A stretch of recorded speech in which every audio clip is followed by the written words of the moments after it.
Hello ladies and gentlemen, my name is Chris Stollings. You know me here on YouTube as MarauderEX, and as always I'm your host for Operation Recap, where as always I take some of the stories from Rainfall.com and I throw them here at YouTube.com, because I like saying .com at the end of each of my websites because you don't know if I'm talking about the internet or not.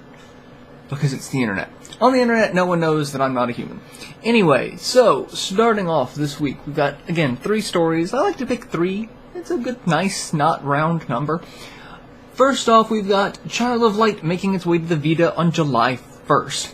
If you've not heard about what Child of Light is, it is an amazing turn-based strategy game, borrowing very heavily on the Grandia series style of combat in terms of action and weight. Very, very entertaining, very unique. Not the type of game I was expecting to come from a company like Ubisoft, to be completely honest, if I'm going to be really frank about that.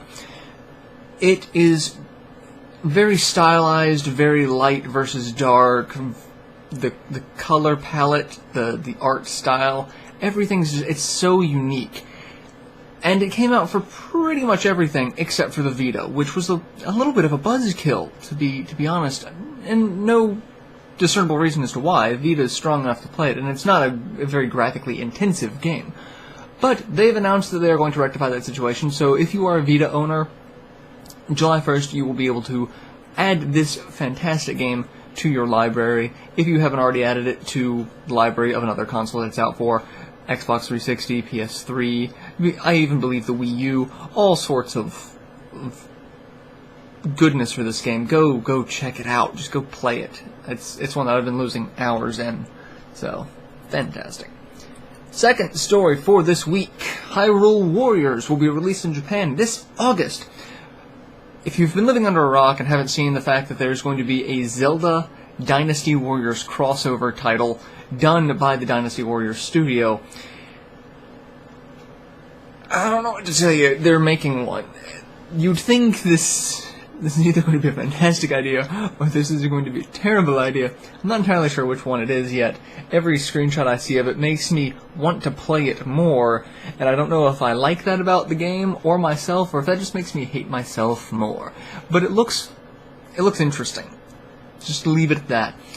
It will be released in Japan on August 14th. There is so far no confirmed date of when it will be out in the US. We are expecting it to be out in the US because of how much press it is getting from Nintendo of America, Nintendo of Japan, and Nintendo of Europe.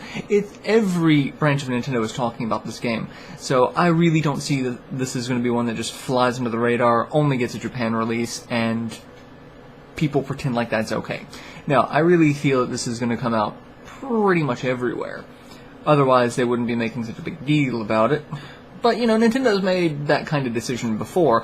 Xenoblade. So, that's a thing. But we also have E3 coming up, so if there's going to be any announcement on a release date, one would expect it to be at E3. And it really all depends on if the game is being developed for localization at the same time as it's being developed.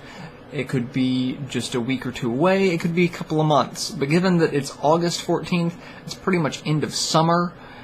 After that, you've got fall, and then the holiday season. So there is a time frame that it still could come out shortly after here in the US in the same year, or it could be a beginning of next year thing. I'm really hoping end of this year. I would like to see some good Wii U support before the end of the year. And the last story for this week, just kind of churning these out really fast because caffeine is your friend. Ghostlight has Agarest Generations of War 2 on Steam, iOS, that sort of thing. Go get these games. I'm really excited about these games because to see turn-based tactical RPGs, grid-based Final Fantasy Tactics, Shining Force style tactical RPGs on the PC is a good thing. I like these types of games. I've played more than my fair share of these types of games, and it was never one that was favored on the PC, which blows my mind. This is a good format for PC-style gaming, especially PC RPGs. I could see this being a thing, but yet it never was. But just recently you have huge success with games like the Banner Saga, bringing these titles over. Agarest War, not the best tactical RPG out there, if I'm going to be completely honest about it.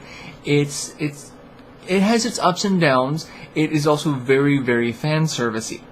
Very fan-servicey. So if you are not a fan of anime-style cleavage and butt cleavage, I'm not entirely sure what the word for that is, probably not for you. This is the third game in the installment, even though it is Record of Agarest War 2.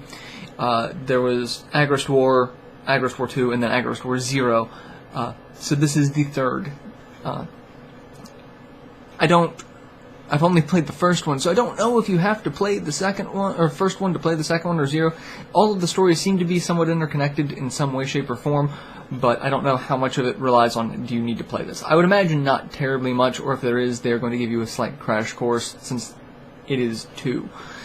So, who knows, but it is going to be available for Steam, and I believe there was an article saying that it is available for iOS. I will put that information in the video description, if I can find it.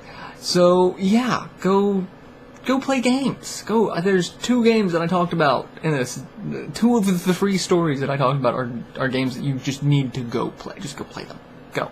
I'm gonna go play some games, and maybe run around the block a couple of times, swear off this coffee. Coffee. Anyway, I will catch you guys next week for another recap. Till then, later everyone.